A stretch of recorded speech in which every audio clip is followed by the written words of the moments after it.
Aloha, Penn Nation. What is up? You are now tuned in to yet another edition of bjpenn.com radio. As always, guys, I'm your host, Jay Kinch. Pleasure to be here with you each and every week. Sometimes on a Wednesday, sometimes on a Thursday. But yeah, we continue to bring you guys the best possible show, best possible guests, and awesome conversations. bjpenn.com radio, we are the fighter's voice. We give these athletes a platform to speak their hearts and minds without bias, an outlet, if you will. We're also the voice of you guys, the fans. We greatly appreciate all the love and support. bjpenn.com/MMA news is your home for all things mixed martial arts. Whether it be the hot topics, the viral videos, the breaking news, fight announcements, exclusive content, exclusive interviews like you hear on this show, bjpenn.com/MMA news. We have got you covered, guys. We're the largest independently owned and operated MMA news site out there today. All of you folks in Penn Nation make that possible. We greatly, greatly appreciate it. I'm not going to waste too much time on news tonight. Running a little bit behind schedule, to be quite honest. But before I talk about the guest list, real quick, I just wanted to say big thank you to James Lynch at Lynch on Sports. He had one of the best in the business. A guy from Team Penn, our own Chris Taylor. Had him on the MMA Industry Podcast today. Awesome stuff, great interview. And good to get that exposure that this team deserves. You know, they all put in a lot of work to bring bjpenn.com to where it is today. Bring all of you guys the news as it breaks. Be professional about it and so forth. So big thank you to James, big shout out to Chris, and the whole team for that matter. We're on the rise in 2018. That's only going to continue. Awesome stuff. Also, guys, play-by-play radio featuring your own BJ Penn. Last week it was Reagan as well, and Rude Boy Troy Mandalones. Doing very well. If you can't catch the fights, or if you just want to listen to some professional analysis as the fights go on, make sure you tune in each and every UFC card. bjpenn.com play-by-play radio. Very cool stuff. Certainly taking off. I imagine it's going to be a very big thing by the end of this year. So get on the train now while you can. All right, guys. So listen.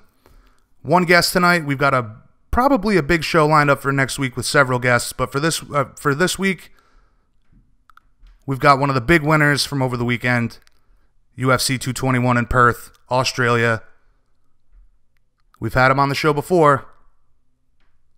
Now ranked number 5 in the heavyweight division, Curtis Razor Blaydes.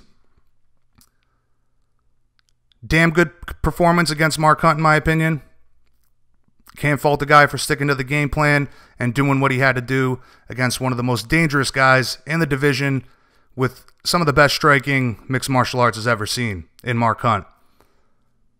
Put on a great performance, as I said. Caught a lot of criticism, unjustly so, in my opinion. But you'll hear us talk about it. MMA fans are either the best or the worst. There is no in between. So we'll talk with him about the performance, what's next for him, surviving that onslaught of Mark Hunt early in the fight, weathering the storm, and then implementing his game plan, putting down some great ground and pound, and pretty much dominating the last 2 rounds of the fight, the second and third round. Great guy, up-and-comer, has a birthday coming up. He's only going to be 27 on February 18th. Tons of potential for him. Really big matchups on the horizon. I'm sure you guys will enjoy the conversation. So for news, we'll keep it brief. Recap UFC 221. The main event, we saw Yoel Romero put away Luke Rockhold. Very impressive fashion. Rockhold was looking good up until the finish. You know, he was utilizing his range, had some great leg kicks in there. But what seems to be Luke's Achilles heel is that left hand that led to his demise. Romero caught him clean, dropped him with the left hand, and then certainly put the stamp on it afterwards. got the big finish. Missed weight, so he didn't get the interim title.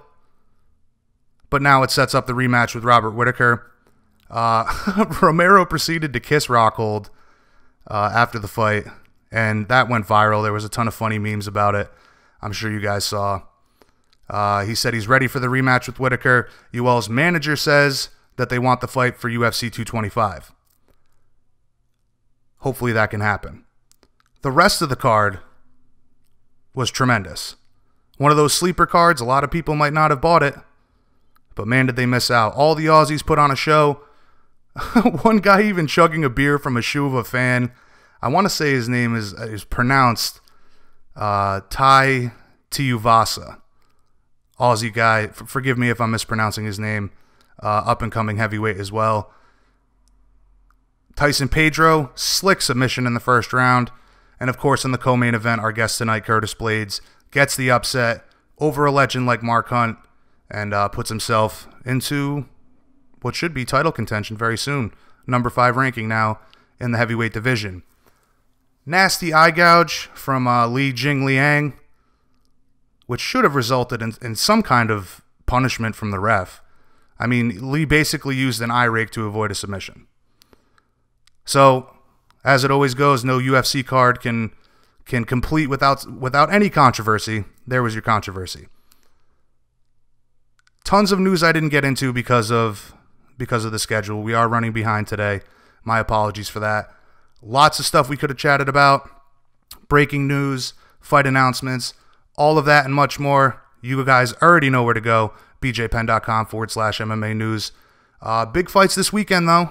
Roy Nelson versus Matt Mitrione at Mohegan Sun. The second fight in the Bellator Heavyweight Grand Prix. Of course, Sunday we have Cowboy Cerrone taking on Yancy Medeiros. Derek Lewis, Marcin Tybura, and our boy James Vick looking to throw down in front of his hometown crowd. Should be a couple of awesome cards. Make sure you guys tune in. And if you can't tune in, listen to bjpenn.com play-by-play radio for all the action and some awesome analysis and some great conversations from some really cool guys.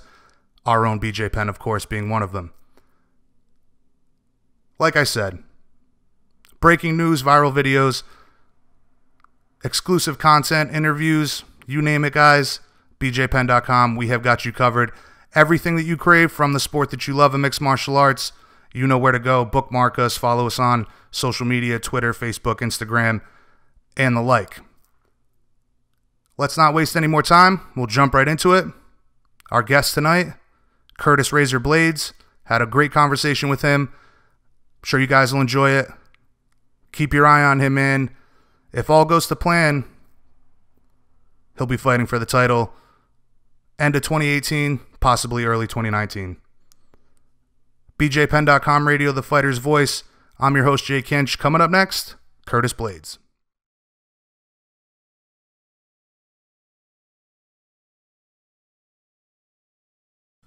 All right, Penn Nation, please welcome back to the show one of the big winners from over the weekend at UFC 221 Down Under. Of course, I'm talking about the man himself, defeating Mark Hunt, Curtis Razor Blaydes. Curtis, what's going on, man? Are you back home in the States by now? Yeah, I got back on Tuesday afternoon. Very good, very good. Speaking of travel, man, tell me about the flight to Perth. How long did it take, and how long did it take you to get adjusted to the time difference? It was a 25-hour flight, including layovers and stuff.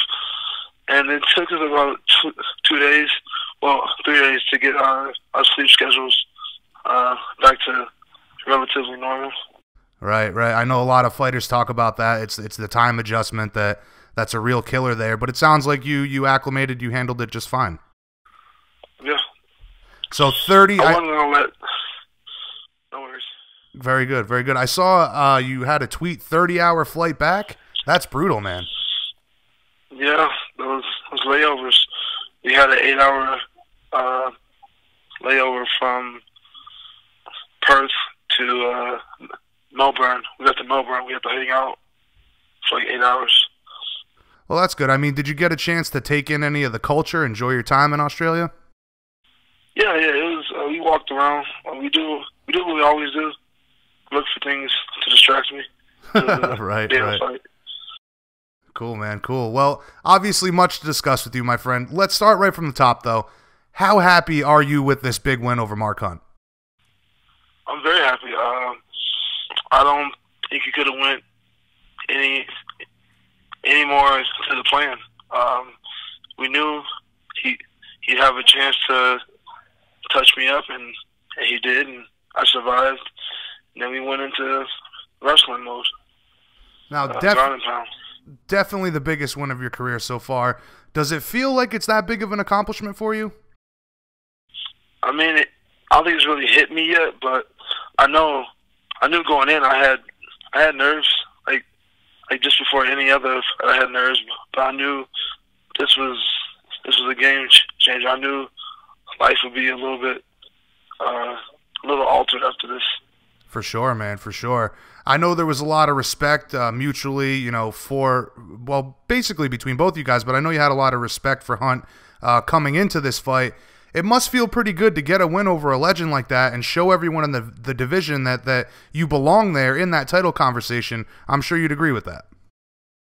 Yeah. I love proving myself. I know I have haters. I know I have people that doubt me. I love proving people wrong. I seriously get a high off that. And I know I watched a little video where they were someone, I forget who, they were going around asking a bunch of other UFC fighters, like, who you think's going to win. And about 90% of them said Hunt, which I'm cool with, but it's like I like to prove people wrong. Right, right. Well, I guess at the end of the day, the odds were stacked against you. You're fighting, a legend of the sport in quite basically his own backyard. You were able to go out there, pull off the upset, and in very dominating fashion for that matter. But he caught you early on in the fight, which you had mentioned before, caught you with some big punches. Watching from home, man, it wasn't looking good there for a moment, but you recovered like a veteran, implemented your game plan, dominating the rest of the fight, as I mentioned. First off, tell me about the shots that he caught you with. Were you in trouble there at all, and did he carry that kind of power that you were expecting? Yeah, like when he hit me, like I said in the post-fight interview, it kind of went black. I don't really remember the next 10 to 15 seconds after that fight. I don't remember getting the takedown. That was all just, muscle memory. And yeah, he hits hard. It didn't hurt, but it's like he must have hit a light switch. Like I said, it went black. So you basically went on autopilot there for about 15 seconds. Yeah, that was for sure autopilot. Wow. Well, nonetheless, again, you were able to recover and really put together a very solid performance. From that point on, you landed the big takedowns, put in some serious work with the ground and pound. I'd imagine that was the game plan going in, or did you really want to test yourself on the feet with him a bit as well? No, the game plan, it was to, I didn't want to force the takedown. I wanted it to appear organically. I had to punch in order to get in for a good one. And that's what I wanted to do when he hit me. I was closing the distance to land crossing it into a double leg, but his overhand got to me before I get to his legs. Now, he's been credited, for having developed some pretty decent takedown defense in recent years. Did it feel that way to you? I mean, I know you have a solid wrestling background, and you got in some pretty big slams in there, but would you consider him difficult to take down, or was it all about timing the shot for you?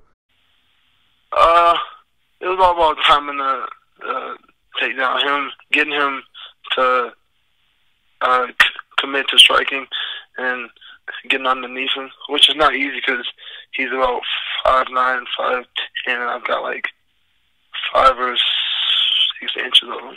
But it's no disrespect to Mark Hunt, but I knew that if I could touch his legs, I could get him on the ground. That's just the confidence I have in my wrestling.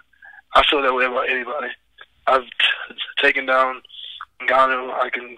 I feel like I can take down anybody, but there's a transitionary period where you have to get in range, and that's where anything can happen. Right. You got to walk through the fire to get that takedown. And as you talked about, he does have a very low center of gravity, so I completely understand what you're saying there. But you clearly wore him out, especially later in the fight, the third round in particular. Did you anticipate him fading with all the defensive grappling he would have to do? Yeah. I was a game plan. Like, I train here in Colorado for a very specific reason. It's not like we're doing anything that much different from any other gyms. We do striking, wrestling, jiu-jitsu, conditioning, we lift. It's just everything we do here is a mile up. So it just intensifies anything I do. So I knew that my cardio would have to be better than his. Yeah, we talked about that the last time we spoke. I was giving you a lot of credit for being one of very few heavyweights up there in that elevation and how much that benefits your game plan or benefits your career overall. I mean, just having good cardio as a heavyweight, very few guys are able to compete at this level and keep that kind of cardio. Clearly that was on display for you on Saturday night, Sunday morning, depending on whose time zone you're going by. But I'm wondering, you mentioned Colorado there. Did you get a chance to work with Dwayne Ludwig leading up to this one? Yeah, I go to Dwayne's as a part of the regiment. I try and get in 2 or 3 classes a week, and then I sprinkle in a little bit of everything. I do a lot of cross training at a couple gyms out here. Now, with Dwayne in particular, I mean, did you guys do any defensive game planning, or what was his insight going into this fight, or is it just strictly training your striking and evolving in that facet? Yeah, it was the latter, because he's not my specific coach for striking. He specifically works with TJ, but he does help me a lot. He has shown a lot of interest in me. But my main coach for striking is Vinny Lopez. Right. He's the one that we go over game plans with. We practice how to incorporate the punches into the takedowns. That's who I work with on a one-on-one basis. Right. Well, I was just interested to hear, given his striking credentials, I'd imagine he could have had some valuable stuff for you. Yeah, he told me specifically to pull across, and that's what I wanted to do. That's how I got the takedown. I got on a pull step, and we work a lot of pull steps are a base of his style. Yeah, it's funny you mentioned that, man. Almost every time I talk to him, we talk about the pull cross at some point. Yeah, so no, I definitely had that in my mind. Cool. So after the fight, man, you took to Twitter to address some of the criticism towards you, which, quite frankly, is absolutely ridiculous. I've said many times on this show, MMA has some of the best fans, and we also have some of the worst fans simultaneously. What exactly was being said to you for you to want to come out and make a statement?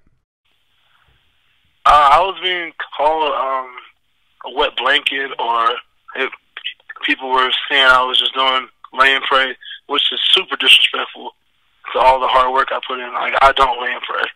I'm looking to strike, but I'm not going to give up position just to land a big punch. Like, I'd rather hold you and get in my punches here and there. And I guess if people don't like that, I don't know what to tell you. I'm not going to change my style so a particular group of fans is appeased. They don't pay my bills. They're not going to pay my hospital bills. They're not going to help me walk around when I'm 50, 55 years old, and I've got brain trauma from trying to stand and bang with guys. They're not going to be there. So I don't want to be disrespectful. I know fans are part of every sport, but I don't put a lot of stock in fans who can't appreciate good wrestling.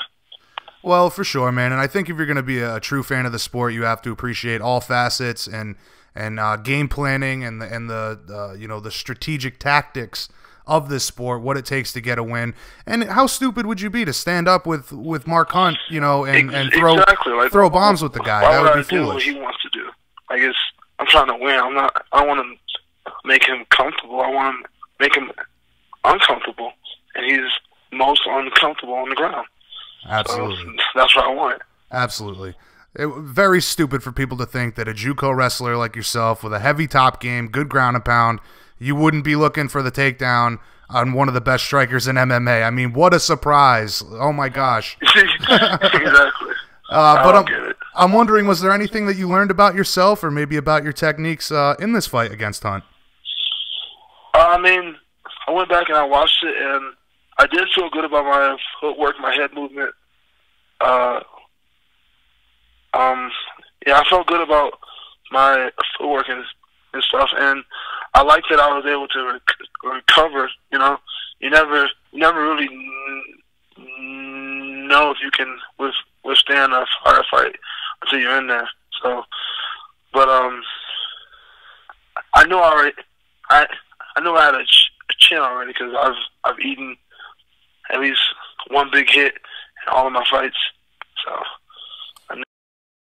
Right. Well, like I said, you recovered like a veteran in there, man. And if anybody throws them hard and with great crisp technique, it's Mark Hunt, that's for sure. And if I'm not mistaken, he hit you with his signature left hook as well. So, much props to you for recovering through all that. And it not only shows your heart and your dedication to the sport, but as you said, shows your durability. And I think that should be something that everybody has their eyes on now. You know, not only are you a young guy up and coming, developing all of your skills, but you're tough, you're durable, you have great cardio, and you're a solid wrestler, man. I think you're probably a very tough matchup for anybody in the division at this point. I would have to agree. No doubt, for sure, man. So looking ahead now, I know there's a little bit of uncertainty for you at this point. I won't get into any of that, but when do you plan to get back into the gym? Have you already gotten back into the gym? And, what are you looking forward to for the rest of the year? I actually just got back from practice. We got in a little grappling and ground and pound practice. I don't want to miss that. And I'm looking forward to this year getting back to the octagon at least twice. I'd like to get on the Chicago card June 9th. That's really the one I want. Okay, yeah, that's right. I saw you campaigning for that Chicago card. The top of the division is a bit tied up now. However, there is a guy ahead of you with no current dance partner that I think would make a lot of sense. That guy, of course, being Ngannou. I'm sure you'd be very interested in that rematch. Or are you focused on maybe getting a guy coming off a win at this point? No, it doesn't. And I would take Ngannou. I think he's a number one contender still right now. So it's not like that would be a bad matchup. Right. Anything that pushes you up the rankings makes sense at this point. Okay, so aside from Francis, though, I mean, is there any other matchup that maybe your team will be pushing for? You know, another name that comes to mind for me would be Alistair Overeem. We don't push for names. We take what we're given because the game plan remains the same. My path to victory remains the same. Whoever is in front of me, I want to do exactly what happened to Mark Hunt. So the game plan is always the same. It doesn't matter. And they all present tough matches with defeat. So, regardless, I would be happy with any one of those guys. Right. Very wise of you to say, too, man. So many people don't focus enough on their own strengths and worry too much about developing stuff that they'll never quite master. But in reality, you got to go with what got you to the party, and that certainly sounds like what you're looking at going forward here.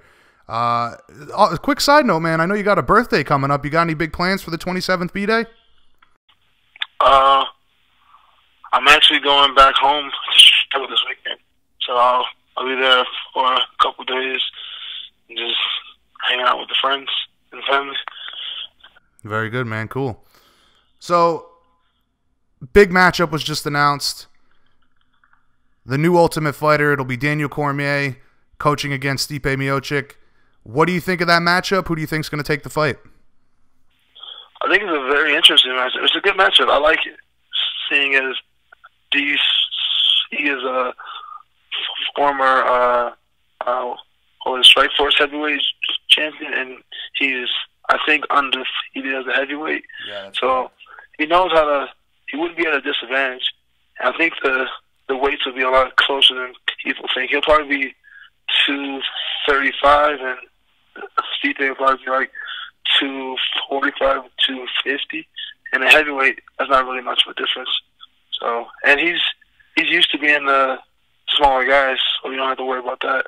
I think Stipe wins though because he's a very confident striker. I think he's an underrated wrestler. Well, he shouldn't be underrated because we all saw what he did to Ngannou, and personally, I got the opportunity to train with him early on in my amateur career a couple years ago, and we went at it with the wrestling. So I definitely respect his ground game. And I know he's got cardio because we used to do cardio practices, and he would just kill it. So. You know, it's funny you mentioned that. Everybody talks about his hard work in the gym. You know, given that you've had the opportunity to train with him, do you see that kind of hard work that everybody's talking about? Is he really that much of an animal when it comes to training? Yes, he is a cardio. Like, my goal is to get to his cardio level. Like, he would do the Jacobson ladder, and then he'd go do agility drills, and he'd go hit the bag, and then he'd do pool workouts the next day.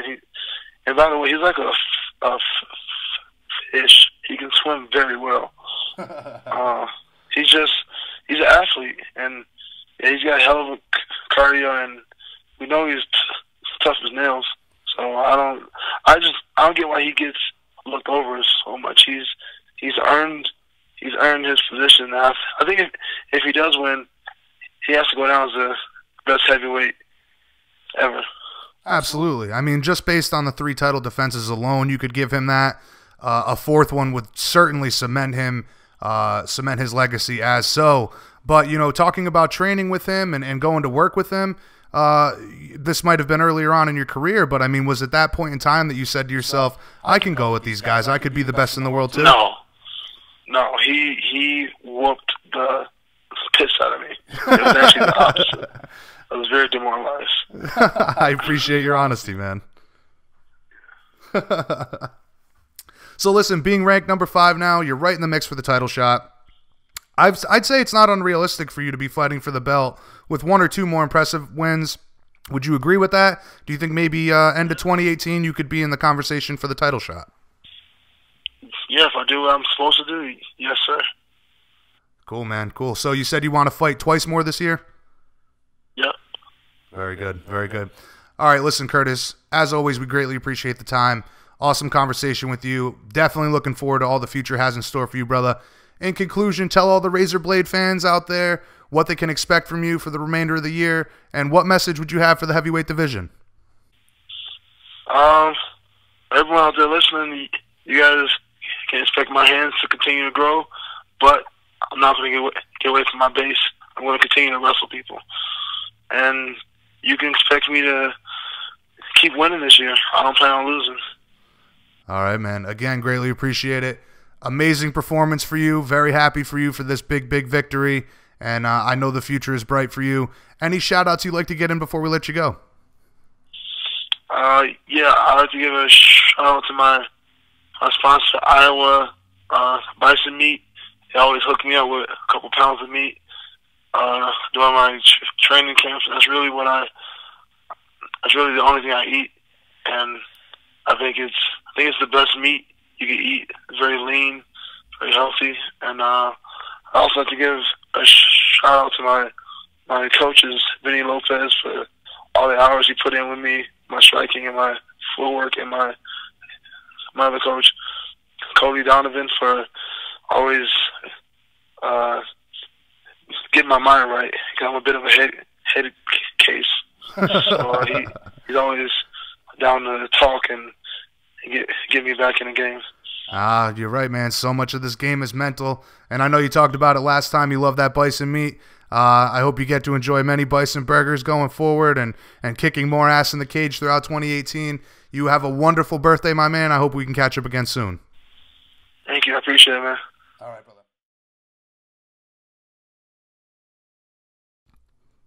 All right, so there you have it, guys. Curtis Razor Blaydes, very humble kid. Can't say enough about him. A professional, one hell of an athlete. The conditioning of training at altitude in Denver got a lot of things going for him. And with the big win over Mark Hunt, puts him in that number 5 spot. Sky's the limit for this kid. Like I said, keep your eye on Curtis Razor Blaydes. Hopefully he gets that rematch with Ngannou, maybe a fight with Overeem. We didn't get a chance to discuss it. His contract is up. He'll be going to the negotiation phase right now with the UFC. His manager asked me not to talk about it, which is totally cool. Completely understandable. But hopefully the UFC makes the right move, keeps the guy, and we get to see what he's capable of moving forward in 2018. So that's it for tonight, folks. Again, big shout out to James Lynch for having Chris Taylor on. Big shout out to the whole team. Chris, Tom, Justin, Drake, Russell, Scott, anybody I'm missing, everybody doing freelance work for us. Much love to you guys as well. We'll be back next week with another great show. We're working on a really big guest via our own Tom Taylor. I won't drop any names because that'll be bad luck, but hopefully next week we've got a big show with some very big names. Make sure you guys tune in.